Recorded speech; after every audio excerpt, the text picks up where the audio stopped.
ഞങ്ങളോ ക്രൂശിക്കപ്പെട്ട ക്രിസ്തുവിനെ പ്രസംഗിക്കുന്നു. ദൈവ തിരുനാമത്തിന് മഹത്വം ഉണ്ടാകട്ടെ. യോഹന്നാന്റെ സുവിശേഷം 12-ാം അധ്യായം ആദ്യത്തെ ചില വാക്യങ്ങൾ വായിക്കാം. യേശു മരിച്ചവരിൽ നിന്ന് ഉയർപ്പിച്ച ലാസർ പാർത്ത ബേഥാനിയിലേക്ക് യേശു പെസഹയ്ക്ക് 6 ദിവസം മുമ്പേ വന്നു. അവിടെ അവർ അവന് ഒരു അത്താഴം ഒരുക്കി. മാർത്ത ശുശ്രൂഷ ചെയ്തു. ലാസറോ അവനോടുകൂടെ പന്തിയിലിരുന്നവരിൽ ഒരുവനായിരുന്നു. അപ്പോൾ മറിയ വിലയേറിയ സ്വച്ഛ ജടാമാംസി തൈലം ഒരു റാത്തലെടുത്ത് യേശുവിൻ്റെ കാലിൽ പൂശി തൻ്റെ തലമുടി കൊണ്ട് കാൽ തുവർത്തി. തൈലത്തിൻ്റെ സൗരഭ്യം കൊണ്ട് വീട് നിറഞ്ഞു. എന്നാൽ അവൻ്റെ ശിഷ്യന്മാരിൽ ഒരുത്തനായി അവനെ കാണിച്ചു കൊടുക്കാനുള്ള യൂദാ ഇസ്കരിയോത്താവ് ഈ തൈലം 300 വെള്ളിക്കാശിന് വിറ്റ് ദരിദ്രന്മാർക്ക് കൊടുക്കാഞ്ഞതെന്ത് എന്ന് പറഞ്ഞു. ഇത് ദരിദ്രന്മാരെക്കുറിച്ച് വിചാരമുണ്ടായിട്ടല്ല, അവൻ കള്ളനാകൊണ്ടും പണസഞ്ചി തൻ്റെ പക്കലാകയാൽ അതിലിട്ടത് എടുത്തു വന്നതുകൊണ്ടും അത്രേ പറഞ്ഞത്. യേശുവോ അവളെ വിടുക, എൻ്റെ ശവസംസ്കാര ദിവസത്തിനായി അവളത് സൂക്ഷിച്ചു വന്നിരിക്കട്ടെ. ദരിദ്രന്മാർ നിങ്ങൾക്ക് എല്ലായ്പ്പോഴും അടുക്കെ ഉണ്ടല്ലോ, ഞാൻ എല്ലായ്പ്പോഴും അടുക്കെ ഇല്ലതാനുമെന്ന് പറഞ്ഞു. ദൈവത്തിന് സ്തോത്രം. തൈലത്തിൻ്റെ സൗരഭ്യം കൊണ്ട് വീട് നിറഞ്ഞു. ആ വീട്ടിൽ അന്ന് തൈലത്തിൻ്റെ സൗരഭ്യം കൊണ്ട് വീട് നിറഞ്ഞത് ഒരത്ഭുതമായിരുന്നു. കാരണം ഏതാനും ദിവസങ്ങളായി ആ വീട്ടിൽ ദുഃഖം തളം കെട്ടി നിൽക്കുകയായിരുന്നു. ബേഥാനിയിലെ ചെറുഭവനത്തിൽ ആകെ പുരുഷപ്രജയായി ഉണ്ടായിരുന്ന ലാസർ മരിച്ചു പോയിരുന്നു. ലാസർ രോഗഗ്രസ്തനായി അവിടെ കിടന്ന സമയത്ത് സഹോദരിമാർ വളരെ ദുഃഖിതരായിരുന്നു. പലതരത്തിലുള്ളതായ വേദനാ വിഷയങ്ങൾ അവർക്കുണ്ടായിരുന്നു. ഏറ്റവും പ്രധാനമായ കാര്യം, അവരുടെ അപ്പനായ ശീമോൻ കുഷ്ഠരോഗിയായിരുന്നു. കുഷ്ഠരോഗിയായ ശീമോൻ മരിച്ചതിന് ശേഷവും ആ വീട്ടിൽ ഒരു ആൾപ്പെരുമാറ്റം ഉണ്ടായിരുന്നില്ല. കുഷ്ഠരോഗിയായ ശീമോൻ്റെ വീട് എന്നൊരു അഡ്രസ്സാണ് അവർക്കുണ്ടായിരുന്നത്. അതുകൊണ്ട് തന്നെ എല്ലാവരും ആ വീടിനെ ഒരു അറപ്പോടെയോ വെറുപ്പോടെയോ കണ്ടുകൊണ്ടിരുന്നു. എന്നാൽ ഭാഗ്യവശാൽ കർത്താവായ യേശു ക്രിസ്തു ആ വീട്ടിൽ ചെല്ലുവാനിടയായി. ബേഥാനിയിലെ ചെറുഭവനത്തിലേക്ക് യേശു ക്രിസ്തു കടന്നു ചെന്നു. ക്രിസ്തുവിൻ്റെ കൂടെ ശിഷ്യന്മാരും ചെന്നു. തുടർന്ന് കർത്താവിൽ നിന്ന് അത്ഭുതങ്ങളും അടയാളങ്ങളും കാണുവാൻ ആഗ്രഹിക്കുന്ന ഒരു പുരുഷാരവും അവിടെ ചെന്നു. ആ വീട്ടിൽ പിന്നെ നല്ല സമൃദ്ധിയുണ്ടായി, സന്തോഷമുണ്ടായി, സമാധാനമുണ്ടായി. യേശുക്രിസ്തു വീട്ടിലേക്ക് വന്നതോടുകൂടി ആ വീടിൻ്റെ മുഖച്ഛായ മാറി. യേശുക്രിസ്തു വീട്ടിലേക്ക് വന്നതോടുകൂടി ആ വീടിൻ്റെ ലജ്ജാകരമായ അവസ്ഥ മാറി. മറ്റുള്ളവർക്ക് വെറുപ്പും അറപ്പും ഉണ്ടാക്കുന്നതായ ആ സാഹചര്യം മാറി. മരിച്ച ശീമോൻ കുഷ്ഠരോഗിയായിരുന്നു എന്നുള്ളതുകൊണ്ട് അതുവരെയും ആളുകൾ അത്ര ഗവനിക്കാതിരുന്ന വീട്ടിൽ ഇപ്പോൾ നല്ല പ്രസാദാത്മകമായ അന്തരീക്ഷമുണ്ടായി, സ്തുതിയുണ്ടായി, ജനങ്ങളുടെ സന്തോഷപ്രദമായ സമാധാനം നിറഞ്ഞതായ പെരുമാറ്റങ്ങളുണ്ടായി. വീട്ടിൽ ലാസറും ലാസറിൻ്റെ സഹോദരിമാർ മാർത്തയും മറിയയും 3 പേരും വളരെ സന്തോഷമുള്ളവരായിത്തീർന്നു. പക്ഷേ ഇതാ വീട്ടിൽ പിന്നെയും ദുഃഖമായി. ലാസർ രോഗിയായി. നല്ല ആരോഗ്യമുള്ള പ്രായത്തിൽ, നല്ല യൗവനത്തിൽ ലാസർ രോഗിയായി തീർന്നു. ലാസർ രോഗിയായി തീർന്നപ്പോൾ വീണ്ടും ആ വീട്ടിൽ മ്ലാനതയായി. അങ്ങനെയാണല്ലോ ജീവിതം തന്നെ, അങ്ങനെയാണല്ലോ. ചില കാലങ്ങൾ നല്ല പ്രസാദാത്മകമായ കാലങ്ങൾ, എന്നാൽ ചില കാലങ്ങൾ വളരെ പ്രയാസവും ദുഃഖവും മ്ലാനതയും എല്ലാം ഉള്ള കാലങ്ങൾ മാറി മറിഞ്ഞു വരും. ചില കാലങ്ങൾ വളരെ ദുരിതം നിറഞ്ഞ കാലങ്ങളായിരിക്കും. രോഗവും കഷ്ടതയും ഞെരുക്കവും കടബാധ്യതകളും ജപ്തി നോട്ടീസും എല്ലാമായിട്ട് വലയുന്ന ചില കാലങ്ങൾ. എന്നാൽ അത് കഴിഞ്ഞ് പിന്നീട് നല്ല കാലങ്ങൾ വരുന്നുണ്ട്, നല്ല സമയങ്ങൾ വരുന്നുണ്ട്. ഈ മഴ തോരും. ഇന്ന് മഴ പെയ്യുന്നുണ്ടെങ്കിൽ ഈ മഴ തോരും. ഇന്ന് ഇരുട്ടാണെങ്കിലും ഇരുട്ട് കഴിഞ്ഞ ഒരു പൊൻപ്രഭാതം ഉദിക്കും. ജീവിതത്തിൽ അങ്ങനെയാണ്, ഏറിയും കുറഞ്ഞും ഇരിക്കും, സമാധാനവും സന്തോഷവും എല്ലാം.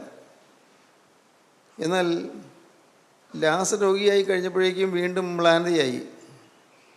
ആ വീട്ടിൽ പിന്നെയും ദുഃഖം തളം കെട്ടി. വലിയ വർത്തമാനമൊന്നുമില്ല. വരുന്നവർ രോഗിയെ കാണാൻ വരുന്നു. എല്ലാവർക്കും സങ്കടമുണ്ട്. ലാസർ മരിച്ചു കഴിഞ്ഞപ്പോൾ അതോടുകൂടി ആ വീട്ടിൻ്റെ ആകെയുള്ള സന്തോഷം പോയി. വീട്ടിൽ പിന്നെയും ദുഃഖമായി. അത് വീട്ടിൽ ദുഃഖത്തിന് നെടുവീർപ്പുകൾ ഉയരാൻ തുടങ്ങി.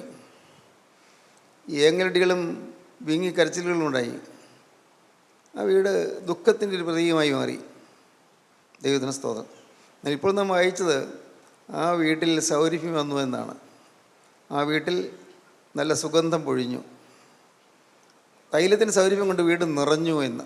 ദൈവത്തിന് സ്തോത്രം. ഞാൻ ഈ വാക്കുകളെ പറയാൻ തുടങ്ങുമ്പോൾ എൻ്റെ മനസ്സിൽ ഉദിക്കുന്ന ഒരു കാര്യം, നമ്മുടെ പലരുടെയും ജീവിതത്തിൽ ഇന്ന് പലതരത്തിലുള്ള പ്രയാസങ്ങൾ കാണും. പ്രയാസങ്ങൾ, ദുഃഖങ്ങൾ, വേദനാ വിഷയങ്ങൾ പലതും കാണും. നമുക്ക് അത്യാവശ്യങ്ങൾ സാധിക്കാത്തുള്ള പ്രയാസം, കുടുംബകാര്യങ്ങൾ നേരെ കൊണ്ടുപോകാൻ പറ്റാത്തുള്ള പ്രയാസം, പണത്തിൻ്റെ ഞെരുക്കം കൊണ്ടുള്ള പ്രയാസം, മക്കളുടെ ദുസ്വഭാവം കൊണ്ടുള്ള പ്രയാസം, കുടുംബത്തിൽ അലോഹ്യം, പരസ്പരം സ്നേഹമില്ലാത്തതുകൊണ്ട്, പരസ്പര വിശ്വാസമില്ലാത്തതുകൊണ്ട് അതുകൊണ്ട് വരുന്ന പ്രയാസങ്ങൾ, ഇങ്ങനെയെല്ലാം ഉണ്ടല്ലോ. നമ്മൾ പലരുടെയും വീടുകൾ അങ്ങനെയാണ്. ഒരുപടി ഞെരുക്കങ്ങൾ കൂടിയാണ് നാം ഓരോരുത്തരും കടന്നു പോകുന്നത്. ഒരുപടി കഷ്ടപ്പാടുകൾ, ഒട്ടേറെ ദുരിതങ്ങൾ. ഒരുപക്ഷെ ഈ ലോകജീവിതം തന്നെ ദുരിതമല്ലേ? ലോകജീവിതം ദുഃഖതപ്തമല്ലേ? ദുഃഖം കൊണ്ട് ചൂടുപിടിച്ച ജീവിതമല്ലേ നമ്മൾ പലരുടെയും ജീവിതം? എന്നാൽ ഇതെല്ലാം മാറും എന്നുള്ളൊരു വലിയ പ്രത്യാശ നമുക്ക് ലഭിക്കുന്നതാണ് കർത്താവ് തരുന്നതായ അനുഗ്രഹം. കർത്താവ് ഈ അനുഗ്രഹം തരികയാണ്. ഇന്ന് വെറുതെ നാം കേട്ടുപോവുകയല്ല, നിങ്ങൾ വിശ്വസിക്കണം. തൈലത്തിൻ്റെ സൗരഭ്യം കൊണ്ട് വീട് നിറയും. വിശ്വസിക്കണം. കാരണം ലാസറിൻ്റെ ജീവിതത്തിൽ അവൻ്റെ മരണത്തിൻ്റെ കെട്ടഴിഞ്ഞു. മരണത്തിൻ്റെ കെട്ടഴിഞ്ഞതിന് ശേഷം അവൻ്റെ മേലുണ്ടായിരുന്ന അവനെ മൂടിയിരുന്ന പൊതിഞ്ഞിരുന്നതായ വസ്ത്രങ്ങളുടെ കെട്ടഴിഞ്ഞു. അവൻ്റെ കെട്ടഴിപ്പീൻ, അവൻ പോകട്ടെ എന്ന് കർത്താവ് പറഞ്ഞു. ബന്ധനം അഴിയുമ്പോൾ അപ്പോൾ സുഗന്ധം പൊഴിയും. സ്തോത്രം. അത് വലിയ അത്ഭുതകരമായ കാര്യമാണ്. ബന്ധനം അഴിയുമ്പോൾ സുഗന്ധം പൊഴിയും. നമ്മുടെ ജീവിതത്തിൽ ബന്ധനങ്ങളുണ്ട്. അതാണ് നാം കണ്ടുപിടിക്കേണ്ടത്. നമ്മുടെ ജീവിതത്തിൽ ചില കെട്ടുകൾ ഇപ്പോഴും ഉണ്ട്. എന്നും യോഗം വരുന്നുണ്ട്, നിങ്ങൾ വചനം കേൾക്കുന്നുണ്ട്. തീർച്ചയായിട്ടും അനുഗ്രഹമായ കാര്യം തന്നെയാണ്. വ്യക്തിപരമായി പറഞ്ഞാൽ, എനിക്ക് ആ രീതിയിൽ പറഞ്ഞാൽ നമ്മുടെ കൂട്ടായ്മയിൽ എഴുതിയ ആളുകളോട് വലിയ ബഹുമാനവും സ്നേഹവും ഉണ്ട്. കാരണം ദൈവത്തിൻ്റെ വചനം കേട്ട് എത്രയോ പേരാണ് മാറ്റം വരുന്നത്. ദൈവത്തിന് സ്തോത്രം. ഞാൻ സന്തോഷത്തോടെ ഓർക്കുകയാണ്, നമ്മുടെ കൂട്ടായ്മയിൽ വരുന്ന അനേകം പേർക്ക് ഇന്ന് നല്ല വ്യത്യാസമുണ്ട്. സ്വഭാവത്തിൽ നല്ല മാറ്റം വരുന്നുണ്ട്. എല്ലാവർക്കും വരുന്നതല്ല എങ്കിലും കുറേയേറെ പേർക്ക് സ്വഭാവത്തിൽ മാറ്റം വരുന്നുണ്ട്. സുഗന്ധം വഴിഞ്ഞൊഴുകുന്നതായ സ്വകീയമായ സൗഭാഗ്യം അനേകരും ഇന്ന് അനുഭവിക്കുന്നുണ്ട്. അത് നാം അനുഭവിക്കണമെന്നാണ് എനിക്ക് ആദ്യമായി പറയാനുള്ളത്. നമ്മുടെ ജീവിതത്തിൽ സമാധാനവും സന്തോഷവും സ്നേഹവും നിറഞ്ഞതായ ഒരു സ്വർഗീയ അനുഭവം നാം പ്രാപിക്കണം. അത് നമുക്ക് ലഭിക്കണം. അത് നമ്മുടെ ലക്ഷ്യമായിരിക്കണം. അത് കിട്ടിയാലേ നാം അടങ്ങാവൂ. അത് കിട്ടിയേ അടങ്ങുമോ എന്നുള്ള നിർബന്ധം നമുക്ക് വേണം. ആ ഭവനത്തിൽ, ബേഥാനിയിലെ ചെറുഭവനത്തിൽ മരണത്തിൻ്റെ ദുർഗന്ധം ഉണ്ടായിരുന്നു. അവിടെ ദുഃഖത്തിൻ്റെ ദുർഗന്ധം ഉണ്ടായിരുന്നു. മ്ലാനതയുടെ വേദനാകരമായ അനുഭവം ഉണ്ടായിരുന്നു. എല്ലാം വിഷമം പിടിച്ച കാര്യങ്ങളായിരുന്നു. പക്ഷേ എന്തൊരത്ഭുതം, ആ വീട്ടിൽ ലാസർ മരിച്ച് 4 ദിവസമായതിനു ശേഷം, കല്ലറയിൽ വെച്ച് 4 ദിവസമായതിനു ശേഷം ലാസറിനെ കർത്താവായ യേശു ക്രിസ്തു ഉയർത്തെഴുന്നേൽപ്പിച്ചു. പ്രിയപ്പെട്ടവരെ, നമ്മുടെ ജീവിതത്തിൽ മരണം, ശാരീരിക മരണമല്ല, ആത്മീയ മരണം ഇന്ന് അനേകർക്കുമുണ്ട്. ആത്മാവിൽ മരിച്ചിരിക്കുകയാണ്, ആത്മാവിൽ മരിച്ചിരിക്കുന്നു. ആത്മാവിൽ മരിച്ച മനുഷ്യൻ ആത്മാവിൽ ജീവിക്കാനിടയായാൽ അവിടെ സുഗന്ധമുണ്ടാകും. ആത്മാവിൽ മരിച്ചിരിക്കുന്നു. എന്തുകൊണ്ടാണ് ആത്മാവിൽ മരിക്കുന്നത്? പാവം മൂലം. പാവത്തിന് ശമ്പളം മരണം അത്രേ. ഞാൻ ചിന്തിക്കുന്നത്, നമ്മുടെ പല ആളുകളും ഇതെല്ലാം കേൾക്കുന്നുണ്ട്, പക്ഷേ നല്ല തീരുമാനത്തോടും നല്ല സമർപ്പണത്തോടും കൂടി എല്ലാം കോളേജിലേക്ക് പോകുന്നു. അവർ വിദേശത്തുള്ള കോളേജുകൾ പഠിക്കുന്നു. പക്ഷേ അറിയാതെ പ്രകടമായ പാപത്തിലേക്ക് പോകുന്നു. അതൊക്കെ കേൾക്കുമ്പോൾ സങ്കടം വരും. കാരണം എത്ര ശക്തമായ ദൂതുകൾ സ്വീകരിച്ചിട്ടാണ് ഈ പോകുന്നത്, എത്ര സ്നേഹോഷ്മളമായ അനുഭവം പ്രാപിച്ചിട്ടാണ് പോകുന്നത്. പക്ഷേ പാപത്തിൽ പിന്നെയും കുടുങ്ങി പോകുന്നു, പിന്നെയും തെറ്റിലേക്ക് പോകുന്നു. ആത്മാവ് മരിക്കുന്നു എന്ന് പറഞ്ഞാൽ ആത്മാവിൻ്റെ കാര്യത്തിൽ അത്രയ്ക്കേ ഗൗരവമുള്ളൂ. ജീവൻ കിട്ടിയാണ് പോകുന്നത്. കർത്താവ് ജീവൻ തന്ന പറഞ്ഞു വിടുന്നത്. വളരെ അനുഗ്രഹമായ രീതിയിലാണ് പലരും പോകുന്നത്. പക്ഷേ വിദേശത്തോ സ്വദേശത്തോ കോളേജുകൾ പഠിക്കുമ്പോൾ, കോളേജ് ഹോസ്റ്റലിൽ ചെല്ലുമ്പോൾ പ്രകൃതമാകെ മാറിപ്പോകുന്നു, എല്ലാം മാറിപ്പോകുന്നു. അവസരം കിട്ടുമ്പോൾ പാപം ചെയ്യുന്നു. അത് വളരെ സങ്കടകരമാണ്. ഞാൻ ഹൃദയവേദനയോട് പറയുകയാണ്. അവസരം കിട്ടുമ്പോഴേക്കും പാപത്തിൽ വീണു പോകുന്നു. ഞാൻ സ്നേഹത്തോട് ചോദിക്കട്ടെ, ഇന്ന് ഇവിടെ ഈ വാക്കുകൾ കേൾക്കുന്ന നിങ്ങൾ ആരെല്ലാം ജീവൻ കിട്ടിയതിന് ശേഷം പിന്നെ പാപം ചെയ്തു? പാപത്തിൻ്റെ ചിന്ത വന്നു, ഒക്കെ ഞാൻ വരരുത്, പക്ഷേ വന്നു, സാരമില്ലെന്നല്ല, സാരമുണ്ട്, പക്ഷേ സാരമില്ല. എന്നാൽ പാപത്തിൻ്റെ പ്രവൃത്തിയിലേക്ക് പോയവരാരെല്ലാം ഉണ്ട്. ഈ ജീവൻ്റെ തീയുടെ വചനം കേട്ട് തീരുമാനങ്ങൾ എടുത്തതിന് ശേഷം, ദൈവസേനയിൽ സമർപ്പണം എടുത്തതിന് ശേഷം, കർത്താവ് പാപത്തിൻ്റെ ബന്ധനം അഴിച്ചു തന്നതിന് ശേഷം പിന്നീട് പ്രകടമായ പാപപ്രവൃത്തിയിലേക്ക് പോയവരാരെല്ലാം ഉണ്ട്? സങ്കടത്തോട് പറയട്ടെ, അനേകരുണ്ട്. അത് വളരെ ഭയാനകമാണ്, വളരെ വളരെ വളരെ വളരെ ഭയാനകമാണ്. കാരണം ഞാൻ മനസ്സിലാക്കുന്നത് പറയാം. ഒരിക്കലും പ്രകാശനം കിട്ടി എങ്ങനെ ജീവൻ ലഭിച്ചതിന് ശേഷം പിന്നെ അതിനെ തൃണവൽഗണിച്ച്, ഒട്ടും ഗവനിക്കാതെ തൃണവൽഗണിച്ച്, കിട്ടിയത് എന്താണെന്ന് അറിയാതെ, അതിന് വില കൊടുക്കാതെ, അതിനനുസരിച്ച് ജീവിക്കാതെ പാപത്തിലേക്ക് പോയവർ കൊടിയ വിനാശത്തിലേക്കാണ് പോകുന്നത്. അക്കാര്യം എനിക്കറിയാം. അങ്ങനെയുള്ളൊരു ആ പഴയ തേജസ്സിലേക്ക് വരാൻ അല്പം ബുദ്ധിമുട്ടുണ്ട്, പ്രയാസമുണ്ട്. പ്രകടമായ പാപത്തിലേക്ക് പോയിട്ട് പിന്നെ തിരിഞ്ഞു വരിക എന്ന് പറഞ്ഞാൽ തിരിയും, ശരിയാണ്, കൊള്ളാം. പക്ഷേ എന്നാലും അത് വളരെ പ്രയാസമാണ്. അനേകരുടെ ജീവിതത്തിൽ ഞാൻ കണ്ടിട്ടുള്ള കാര്യമായി പറയുന്നത്, അനുഭവത്തിൽ വിളിച്ചല്ല പറയുന്നത്. ദൈവത്തിൻ്റെ ആത്മാവ് എനിക്ക് കാണിച്ചു തന്നതാണ് ഞാൻ പറയുന്നത്. പിന്നെ ആ പഴയ ഊർജ്ജസ്വലതയിലേക്ക്, ആത്മീയമായ ജീവൻ്റെ അനുഭവത്തിലേക്ക് വരിക എന്നുള്ളത് തുലവും ദുഷ്കരമാണ്, പ്രയാസമാണ്, വളരെ പ്രയാസമാണ്. അതുകൊണ്ട് ഒരിക്കൽ ജീവൻ കിട്ടിക്കഴിഞ്ഞാൽ പിന്നെ അത് കാത്തു സൂക്ഷിക്കുന്ന കാര്യത്തിൽ നിങ്ങൾ വളരെ വളരെ ശ്രദ്ധാലുക്കളായിരിക്കണം. മനസ്സറിഞ്ഞൊരു തെറ്റിലേക്ക് പോകാൻ പാടില്ല, അതോ പ്രവൃത്തിയിലേക്ക്, വാക്കിലേക്ക് പോകാൻ പാടില്ല, ചിന്തയിലേക്ക് വരാൻ പാടില്ല. എന്നാൽ അതല്ല, പ്രവൃത്തിയിലേക്ക് പിന്നെയും പോകുക എന്ന് പറഞ്ഞാൽ ദാറ്റ്സ് ഹൊറിബിൾ. അത് വളരെ വളരെ ഭയാനകമാണ്, ചിന്തിക്കാൻ പ്രയാസമാണ്. ദൈവത്തിന് സ്തോത്രം. ദൈവത്തിൻ്റെ വചനം കേട്ടു, ഈ തീയുടെ വചനം ശ്രദ്ധിച്ചു, പരിശുദ്ധാത്മാവിൻ്റെ ജീവജലത്തിന് തളിപ്പ് കിട്ടി, അനുഭവം ലഭിച്ചു, പ്രാർത്ഥിച്ചു, കർത്താവ് കരുണ ചെയ്തു. പക്ഷേ ആദ്യ സ്നേഹത്തിൽ വളരാതിരുന്നാൽ തീർച്ചയായിട്ടും വലിയ വലിയ അനർത്ഥങ്ങൾ പിന്നാലെ വരും. അതുകൊണ്ട് അങ്ങനെയുള്ളവരാരെല്ലാം എന്ന് ഈ വാക്കുകൾ കേൾക്കുന്നു, നിങ്ങൾ അലമുറ കരഞ്ഞ് കണ്ണീരൊഴുക്കി, കർത്താവെ അബദ്ധം പറ്റിപ്പോയി, കർത്താവെ തെറ്റ് പറ്റിപ്പോയി എന്ന് പറഞ്ഞ് ദൈവസന്നിധിയിൽ നിന്ന് കലശലായി അനുഭവിച്ചാൽ മാത്രമേ നിങ്ങൾക്കിനി മോചനമുള്ളൂ. അതാണ് ഞാൻ പറഞ്ഞത്. ലവോദിക്ക സഭയ്ക്കുള്ള ദൂതിൽ അന്ന് സഭയാണ്, രക്ഷിക്കപ്പെട്ടൊരു കൂട്ടമാണ്. പക്ഷേ അത് ഒരു മന്ദോഷ്ണ സഭയായി പോയപ്പോൾ അവർ പറയുന്നത്, ഇനി എന്നോട് വിലയ്ക്ക് വാങ്ങുവാൻ എന്നോട് ബുദ്ധി പറയുന്നു, ഇനി വില കൊടുക്കണം. ആദ്യം സൗജന്യമായി കിട്ടി, സൗജന്യമായി സ്നേഹം കിട്ടി.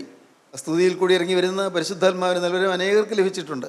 കിട്ടിയത് എന്താണെന്നറിയാതെ അനേകരും തിന്മയിലേക്ക് പോകുന്നു, പാപത്തിലേക്ക് പോകുന്നു. എന്തെനിക്ക് ലഭിച്ചു, കർത്താവ് എനിക്ക് എന്താണ് തന്നത് എന്ന് മനസ്സിലാക്കാതെ അനേകർ പിന്നെയും പാപത്തിലേക്ക് പോകുന്നു, പിശാചിന് ഇടം കൊടുത്തു പോകുന്നു. ഒരിക്കലും നമ്മുടെ ജീവിതത്തിൽ ഇത് വരരുത്. പ്രത്യേകം ശ്രദ്ധിക്കണം. ഒരിക്കൽ ലഭിച്ചു, കരുണ ലഭിച്ചു, ദൈവത്തിൻ്റെ കൃപ ലഭിച്ചു, ദൈവത്തിൻ്റെ സ്നേഹം ലഭിച്ചു, ദൈവത്തിൻ്റെ ആത്മാവിന് ലഭിച്ചു. പരിശുദ്ധാത്മാവിന് ലഭിക്കുക, പാവം ക്ഷമിച്ച് കിട്ടുക എന്നൊക്കെ പറയുന്നത് നിസ്സാര കാര്യമൊന്നും അല്ല. കർത്താവ് ഒരിക്കൽ പറഞ്ഞു, രോഗം മാറുന്നതാണോ പാവം ക്ഷമിച്ച് കിട്ടുന്നതാണോ ഏറ്റവും വലുത്? രോഗസൗഖ്യം കിട്ടുന്നതല്ല, അതിനേക്കാളൊക്കെ എത്രയോ വലിയ കാര്യമാണ് പാപം മാറുക എന്നുള്ളത്. പാപം മാറി കിട്ടുക, പാപം കർത്താവ് ക്ഷമിച്ച് തരിക, എല്ലാം കഴുകി കിട്ടുക. നമുക്ക് പാത്രം കഴുകി കിട്ടി, മനോഹരമായ പാത്രമാണ്, നല്ല പാത്രം കഴുകി കിട്ടി, മുഴുവൻ കഴുകി കിട്ടി. പക്ഷേ പിന്നെ അതിൽ എന്തെങ്കിലും അഴുക്ക് പിന്നെയും പകരുക എന്ന് പറഞ്ഞാൽ എത്ര ഭയാനകമാണ്, എത്ര ഭയാനകമാണ്. ഇനി എത്ര പ്രാവശ്യം കഴുകിയാലാണ്, എത്ര പ്രാവശ്യം കഴുകി പിന്നെയും സോപ്പ് വെള്ളം കൊണ്ടോ ചൂടുവെള്ളം കൊണ്ടോ അല്ലെങ്കിൽ പെട്രോൾ കൊണ്ടോ എന്തൊക്കെയാണോ എന്തെങ്കിലും കഴുകി എല്ലാം മാറ്റി ആ ദുർഗന്ധം മാറിക്കിട്ടുന്നത് അത്ര എളുപ്പമുള്ള കാര്യമല്ല. ദൈവത്തിന് സ്തോത്രം. നിങ്ങളെ ഭയപ്പെടുത്താൻ പറയുകയല്ല, വ്യക്തമായ കാര്യമാണ് ഈ പറയുന്നത്. ദൈവത്തിൻ്റെ പരിശുദ്ധാത്മാവ് എനിക്ക് മനസ്സിലാക്കി തന്ന കാര്യമായി പറയുന്നത്. ഒരിക്കൽ പ്രകാശം ലഭിച്ചു കഴിഞ്ഞാൽ പിന്നീട് ആ സാക്ഷാത്തായ വെളിച്ചത്തിൻ്റെ അനുഭവത്തിലേക്ക് വരിക എന്നുള്ളത് വളരെ വളരെ പ്രയാസമാണ്. ഗബ്രായ ലേഖനം 6-ാം അധ്യായത്തിൻ്റെ 4-ാം വാക്യം മുതൽ വായിച്ചാൽ കാണാം. ഒരിക്കൽ പ്രകാശം ലഭിച്ച ശേഷം വായിക്കാം. ഒരിക്കൽ പ്രകാശനം ലഭിച്ചിട്ട് സ്വർഗീയദാനം ആസ്വദിക്കുകയും പരിശുദ്ധാത്മാവിനെ പ്രാപിക്കുകയും ദൈവത്തിൻ്റെ നല്ല വചനവും വരുവാനുള്ള ലോകത്തിൻ്റെ ശക്തിയും ആസ്വദിക്കുകയും ചെയ്തവർ പിന്മാറിപ്പോയാൽ തങ്ങൾക്ക് തന്നെ ദൈവപുത്രനെ വീണ്ടും ക്രൂശിക്കുന്നവരും അവന് ലോക അപവാദം വരുത്തുന്നവരും ആകൊണ്ട് അവരെ പിന്നെയും മാനസാന്തരത്തിലേക്ക് പുതുക്കുവാൻ കഴിവുള്ളതല്ല. ദൈവത്തിൻ്റെ പരിശുദ്ധാത്മാവ് പറയുകയാണ്, പിന്നെയും മാനസാന്തരത്തിലേക്ക് പുതുക്കുവാൻ കഴിവുള്ളതല്ല. വളരെ പ്രയാസമാണ്. കിട്ടിയത് സൂക്ഷിച്ചില്ലെങ്കിൽ വളരെ വളരെ പ്രയാസമാണ്. ഞാൻ ഭയത്തോടെയാണ് പറയുന്നത്, ഞാനും മാറി നിന്നല്ല പറയുന്നത്, ഞാനും ഭയത്തോടെയാണ് നിൽക്കുന്നത്. ഒരിക്കൽ കർത്താവ് പ്രകാശം തന്നു, കർത്താവ് ചില അനുഗ്രഹങ്ങൾ തന്നു, കർത്താവ് സൗജന്യമായ ജീവൻ തന്നു, സൗജന്യമായ വചനത്തിൽ വെളിച്ചം തന്നു. ഞാൻ ഏതെങ്കിലും കാര്യത്തിൽ എനിക്ക് തെറ്റുപറ്റിക്കഴിഞ്ഞാൽ ദൈവത്തിന് ഉപഘോഷമില്ലല്ലോ, ദൈവം എന്നെ വിട്ടുപോകും. ആ ഒരു ഭയവും ഭാരവും എൻ്റെ ഹൃദയത്തിലുണ്ട്. ഒരിക്കലും, അതുകൊണ്ടാണ് വളരെ സൂക്ഷിച്ച് നിൽക്കണമെന്ന് പറയുന്നത്. വളരെ സൂക്ഷിച്ച് നിൽക്കുന്നു.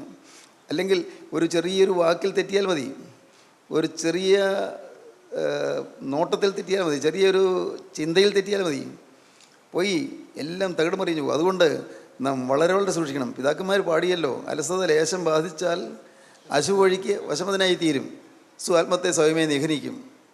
നമ്മുടെ ഈ കൂട്ടായ്മയിൽ എഴുതുന്ന ദൈവമക്കളെല്ലാം വചനം കേട്ടിട്ടുണ്ട്, ധാരാളം വചനം കേട്ടു, ധാരാളം.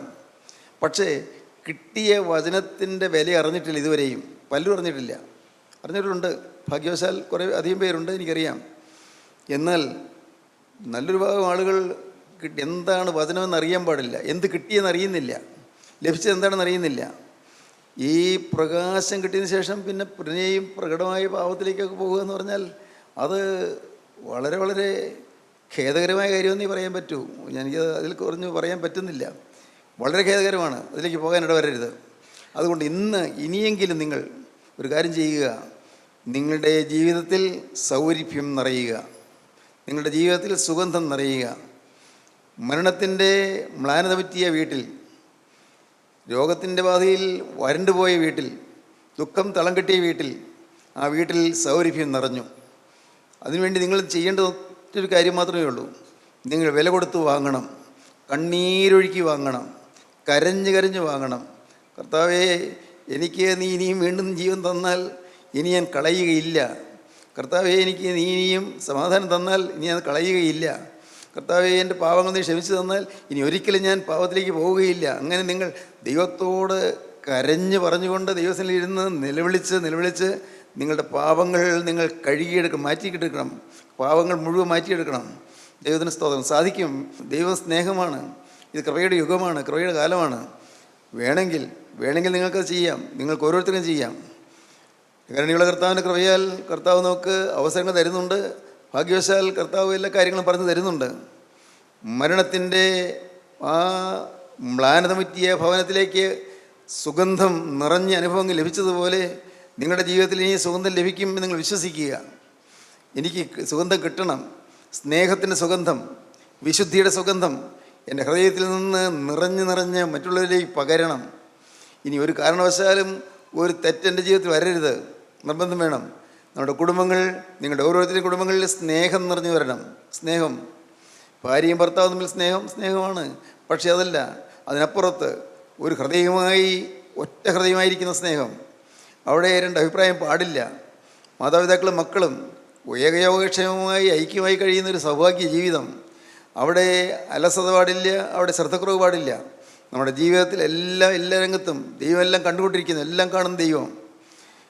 ഒന്ന് ഓർത്താൽ മതി, പാപത്തിലേക്ക് പോകാനുള്ളതായ ഏതെങ്കിലും പ്രലോഭനം വരുമ്പോൾ നിങ്ങൾ ഓർക്കണം, എൻ്റെ ദൈവമേ നീ എന്നെ കാണുന്നു, കർത്താവേ നീ എന്നെ കാണുന്നു. ദൈവത്തിന് സ്തോത്രം. ദൈവമേ നിന്നെ മറയ്ക്കാൻ സാധ്യമല്ല, നിന്നെ വിളിക്കാൻ സാധ്യമല്ല. ദൈവം എല്ലാം കാണുന്നു, എല്ലാം കാണുന്ന ദൈവം എത്ര ദുഃഖിക്കുന്നു. നമ്മുടെ ജീവിതത്തിൽ നേരെയാകാതെ വരുമ്പോൾ, പാപത്തിലേക്ക് പിന്നെ പോകുമ്പോൾ ദൈവം എത്ര ദുഃഖിക്കുന്നു അത് മനസ്സിലാക്കണം. ലാസറിൻ്റെ ഭവനത്തിൽ ദുഃഖം തളം കെട്ടിയെന്ന് ഞാൻ പറഞ്ഞല്ലോ. ദൈവത്തിന് സ്തോത്രം. സഹോദരിമാർ കരയുന്നു, വന്നവർ കരയുന്നു, യഹൂദന്മാർ വന്നവർ, അയൽക്കാരും മറ്റ് നാട്ടുകാരും വന്നവർ കരയുന്നു. കരച്ചിലേ ഉള്ളൂ. ദൈവത്തിന് സ്തോത്രം. ഇന്നും അനേകം കുടുംബങ്ങൾ കരച്ചിലില്ല. നിങ്ങളാരും അറിയുന്നില്ല. ഞാൻ വളരെ എളിമയോട് പറയട്ടെ, നിങ്ങളാരും അറിയുന്നില്ല. ഓരോ ദിവസവും വരുന്ന ചില എഴുത്തുകൾ, മെസ്സേജസ്, അത് വായിക്കുമ്പോൾ ഞാൻ ഇരുന്ന് കരഞ്ഞു പോകുന്നുണ്ട്. ജീവിതത്തിൻ്റെ യാതനയിൽ തകർന്ന് ഏങ്ങലടിച്ച് കരഞ്ഞുകൊണ്ട് ഭവനത്തിൽ ദുഃഖം മാത്രമായി കഴിയുന്ന ചില സ്ത്രീകളെക്കുറിച്ച്, സ്വന്തം ഭാര്യയെക്കുറിച്ച് അപരാധിപ്പെട്ട് കഴിയുന്ന ചില പുരുഷന്മാർ. എന്തുമാത്രം നിങ്ങൾ വിചാരിക്കുന്ന പ്രശ്നങ്ങളൊന്നുമല്ല, അത് ചിന്തിച്ചാൽ ചിന്തിക്കാൻ വയ്യാത്ത പ്രശ്നങ്ങളാണ്. ദൈവത്തിന് സ്തോത്രം. പരസ്യമായി പറയാൻ പാടില്ലാത്തതുമാണ്. കാരണം അതിൻ്റെ പിന്നിലുള്ളതായ ഛിദ്രശക്തികൾ എന്തെല്ലാമാണെന്ന് എനിക്ക് അറിഞ്ഞുകൂടാ. അതുകൊണ്ട് ഞാൻ പറയട്ടെ, ഇന്ന് അനേകം കുടുംബങ്ങൾ ദുരിതത്തിലാണ്, യാതനയിലാണ്. നിങ്ങൾ കേട്ടുകൊണ്ടിരിക്കുമ്പോൾ നിങ്ങൾ പറയണം, കർത്താവേ ഒരളവിൽ ഞാനും യാതനയിലാണ്, കർത്താവേ ഒരളവിൽ ഞാനും ഭീതിയിലും ദുഃഖത്തിലുമാണ്, ഞാനും വലഞ്ഞു കഴിയുകയാണ്. കർത്താവേ എനിക്ക് ഒറ്റയ്ക്കൊരു കാര്യം മാത്രം വേണം. ദൈവമേ, എൻ്റെ ഹൃദയത്തിൽ നിന്ന് സ്നേഹത്തിൻ്റെ സുഗന്ധം പൊഴിയണം. എൻ്റെ ഹൃദയത്തിൽ നിന്ന് സ്നേഹം, എൻ്റെ ഹൃദയത്തിൽ നിന്ന് വിശുദ്ധി, എൻ്റെ ഹൃദയത്തിൽ വിശ്വാസം, പ്രത്യാശ, സ്നേഹത്തിൻ്റെ സുഗന്ധം പൊഴിയണം. കർത്താവേ, എന്നെ നീ സുഗന്ധമുള്ളവനാക്കി തീർക്കണം. പുറമേയുള്ള സുഗന്ധമല്ല ഈ പറയുന്നത്, നിങ്ങൾ പെർഫ്യൂം അടിച്ചുണ്ടാക്കുന്ന സുഗന്ധമല്ല ഈ പറയുന്നത്. സുഗന്ധം അത് വിശുദ്ധിയാണ്, അത് സ്നേഹമാണ്. ദൈവത്തിന് സ്തോത്രം. നമ്മുടെ ജീവിതം സ്നേഹം കൊണ്ട് നിറയട്ടെ. നമ്മുടെ ജീവിതത്തിലെ നിരാശകൾ മാറട്ടെ. നമ്മുടെ ജീവിതത്തിലെ യാതനകൾ തീരട്ടെ. നമ്മുടെ ജീവിതത്തിലെ കെടുതികൾ നീങ്ങിപ്പോകട്ടെ.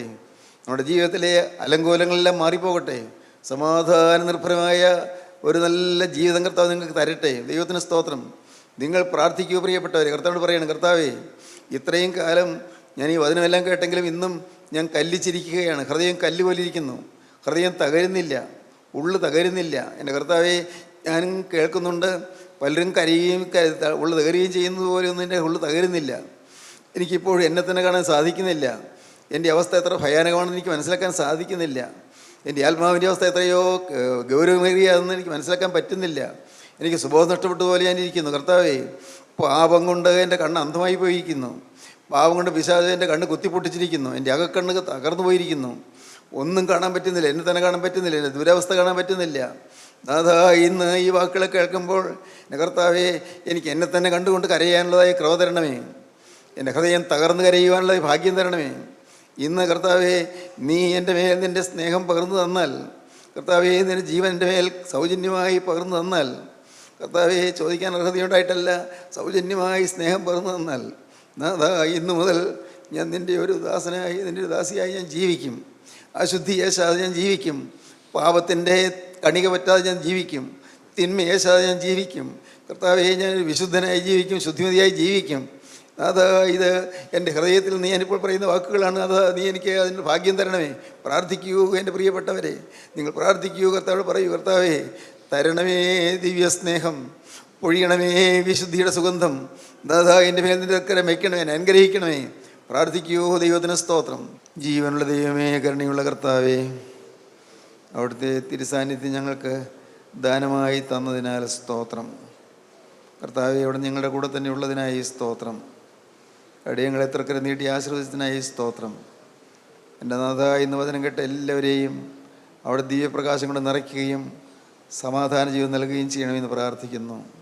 അത് രണ്ടാമത്തെ വരയിൽ വിശുദ്ധന്മാർ പറന്നു വരുമ്പോൾ അപ്പോൾ അടിയങ്ങളെല്ലാവരും പറന്നെത്തുവാൻ തക്കവണ്ണം ഞങ്ങൾക്കും ഭാഗ്യം തരണമേ.